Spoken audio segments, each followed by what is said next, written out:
L'estomac, donc, c'est un organe qui est très important, qui va sécréter des acides, notamment l'acide chlorhydrique, et des enzymes comme la pepsine, qui vont amorcer la digestion des protéines, qui vont transformer tout ça en une petite bouillie.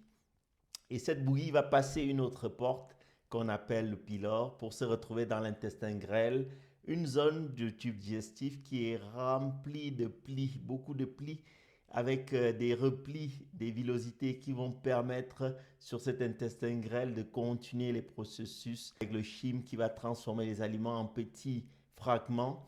Le pancréas va aussi sécréter des enzymes digestives qui vont se mélanger avec la bile produite par le foie pour aller tout ça manipuler les aliments pour permettre de les fragmenter afin qu'ils soient absorbés.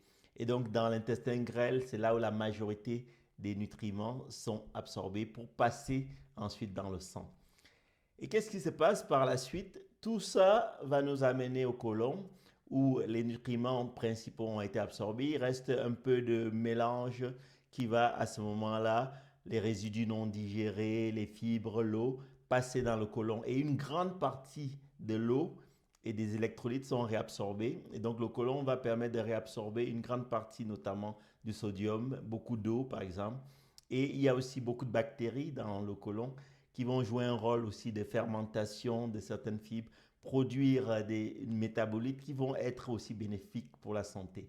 Après tout ça, donc le côlon ou le gros intestin va faire son travail pour propulser ce qui reste finalement qu'on va appeler le caca, les selles, pour aller vers le rectum et ensuite être évacué vers la sortie en passant par l'anus. Et c'est cette zone-là qui parfois peut être inflammée chez les personnes qui sont constipées, donner par exemple des fissures anales.